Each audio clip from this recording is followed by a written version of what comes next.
Hello, welcome. Life is pretty crazy right now, as I'm sure all of you are very much aware. It feels quite surreal to be living in the world that we live in right now, and I don't know, I just felt like I wanted to get on and talk a little bit about my experience thus far in this pandemic and how it's been affecting me and my life and the life of my loved ones, because things aren't great.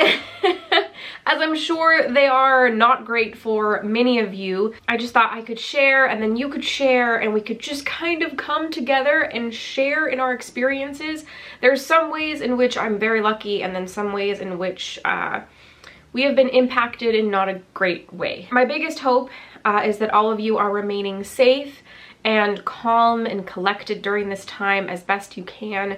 I know that I've definitely had moments of minor panic, not extreme panic or anything like that. Like, I'm okay and I've been okay through this whole thing, but there have been some times, which I'll talk about, where it's either been, oof, that sucks, or what are we gonna do? I'm sure all of you know what I'm talking about, but in case you don't, the coronavirus, COVID-19, there's no way you don't know what's going on. Where to even begin, I guess? Things are moving so fast. It seems like that this video could be just completely outdated in 2 days. I have no idea.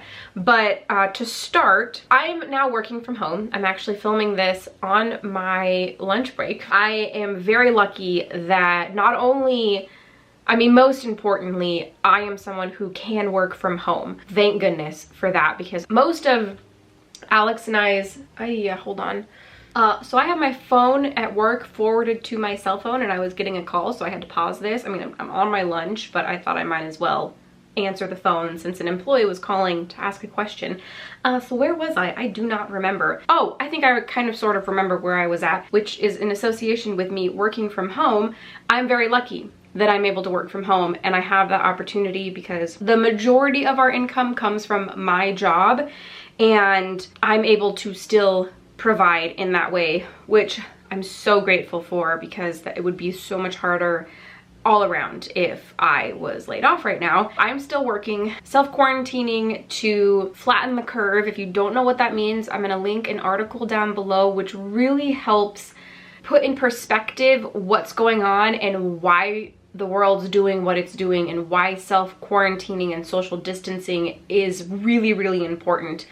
So I will link that down below. I think it's an article by the Washington Post, and it has some simulations that really put into perspective what's going on and why what's happening is happening. And maybe if you have some people in your life who just don't get it and are still going out and partying and going into group kind of activities, if you know what you're talking about, or you can show this article to them and it will help them understand why this is important. So I'm able to work from home. I am very, very, very thankful. My boss actually had the foresight to make sure that everybody on her team had remote access. So all of us are working from home on my team.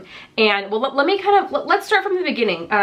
So the first thing that happened for me in this situation is I have a friend in Seattle, Washington. I actually went to her wedding, was in her wedding at the beginning of the year. It was great. And she started developing symptoms and was getting really, really sick. We didn't know what was going on, but looking back, she was never able to get tested, which is the same story for a lot of people.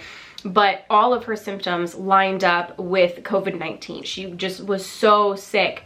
And so she, like, before Seattle went on like the big lockdown that I think is going on right now, she was already quarantined for like 3 weeks. No, she's going into 3 weeks right now as I'm filming this. So she was the first kind of contact I had had with this whole situation, and she was really, really sick. And then my boss is from Germany, and so she's been keeping very up to date on all of the European news and articles and press conferences and the progression of the virus in other places, and kind of updating me and everybody else on our team of what it looks like other places. And so she's been like ahead of the game. Like, she knew what the next steps or what we were gonna see first. For example, the hospitals only allowing 1 visitor per patient, and then the restaurants breaking down and only doing takeout and delivery, and then bigger groups closing down. Like, she knew what was coming, and she kind of helped prepare in this way. For example, now we are all working remote, which is great. So she was prepping in in that way. And so for the last about week or so, we've been preparing.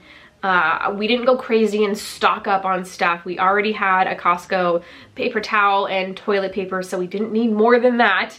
And then, you know, we bought an extra peanut butter, an extra loaf of bread to put in the freezer, extra chicken to freeze, and stuff like that. Like, we bought enough, but we didn't overbuy. So we kind of prepped in that way. And then it like really started happening really, really fast. And it's so weird because a few days ago, Alex and I, a couple days ago, Alex and I were going into the grocery store to get these extra items, and it felt so like we knew, you know, that something big is going on and something big is happening, but it also doesn't feel like a pandemic. It like does, but it doesn't. And maybe that's just because we've never experienced this before, I don't know.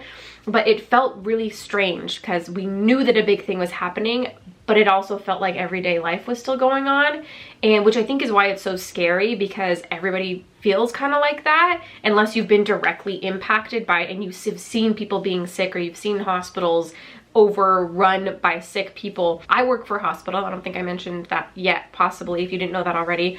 But I work in the HR department, which is why I'm able to be home. The hospital started only allowing one visitor per patient. They've closed off different entrances to the hospital, so everybody's filtered through only a couple, and they have security guards. Something else crazy that I want to mention, because people are nuts, is that my boss and my other coworker were walking through the hospital, and they watched a woman drive up to the emergency room, bolt in, steal the gloves, bolt back to her car, and drive off. How messed up is that? This was last week, so this was before the one visitor per patient and before everything really started going on lockdown. How horrible is that? Stealing from a hospital. I just can't fathom why somebody would think that that's okay. So that happened last week, but moving back to this week, 3 days ago, they announced that all bars and dine-in restaurants were closing. They were only allowing takeout and delivery. 2 days ago, everybody on my team got remote access, and we were told yesterday that we would start working from home today if we wanted to, and all of my team wanted to do that. And then last night, Alex was in contact with his boss, because Alex works for Red Robin. And he's worked for Red Robin for many, many years. And as he's finishing up schooling, which he's supposed to finish up this June, Red Robin's a restaurant, and he works in the kitchen. So he's an assistant kitchen manager, but he works online, so he's preparing food and stuff like that. And he wasn't sure, he hadn't heard anything from the restaurant. They didn't know how many cooks they were gonna need, how many hostesses or managers they were gonna need on staff now that people couldn't dine in, which is where they make the most of their money. So how many people are really needed for takeout and delivery? Turns out, not that many, actually like one to two people, and the kitchen staff is much, much bigger than 1 to 2 people. Just the kitchen manager himself is fighting for a job right now. Alex was in communication with him because they're pretty close, and which means that they don't need Alex, which means he's not gonna be working. That all happened last night. We just kind of looked at each other and we're like, okay, where do we go from here?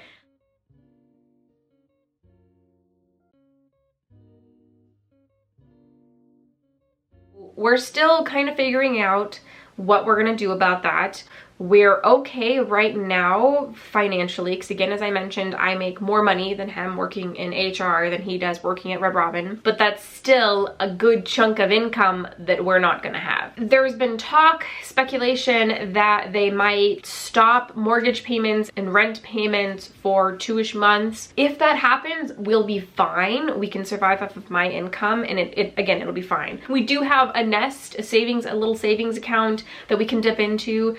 Don't love the idea of that, but I guess that's why you have a savings account, is to save money for emergency purposes. And I would consider a pandemic where my husband loses his job emergency situation. It's a lot. That all happened recently. That's a big deal. That's a full-on income that we've lost as of right now, and who knows what comes next, because everything is happening pretty fast. Next, we're expecting that restaurants will fully close down. After that, maybe an imposed quarantine. We don't know. It's all, again, happening so fast. I think the biggest thing that I have concerns about is a lot of people still have the perspective of this isn't gonna, you know, affect me. I'm gonna be fine. If I get sick, I'll be fine, but I'm probably not gonna get sick. And it's not about that. It's about you probably carrying the virus, but not presenting any symptoms, and then likely carrying that virus to somebody who will get sick and who will get so sick that they maybe don't make it, that there's so many people in this scenario where a lot of people get really sick, go to the hospital, and then the hospital system can't take care of those people. If it comes to that, like say that there's so many people who are sick and in the hospital needing care, that what's happening in Italy happens here, where there's not enough resources, there's not enough ventilators, doctors and nurses are having to choose who lives and who has to suffer and possibly die, or just suffer with their symptoms and hopefully make it through it. That's what my biggest concern is that people are being careless and still going out. It's a lot. So I don't know. I just kind of wanted to make this update video because, you know, my situation I don't think is unique. I think this is happening to a lot of people right now. Please let me know down in the comments below how things are going for you. I hope that you're staying safe. I hope that you're not severely impacted by what's going on in the world. And I hope that all of us make it through this together, healthy and happy and safe. So I will have more videos. I'm again working from home, so I can now edit on my breaks and during my lunch, and I don't have to take time commuting to and from work, so that opens up more time to film and edit videos. Maybe I'll be producing content more, which would be also great because then I will make more money from YouTube, which would be very helpful right now. So that's what's going on in my neck of the woods. I hope that you, I don't want to say enjoyed this video because that doesn't feel right. But again, I hope you're being safe, and I will see you in the next one.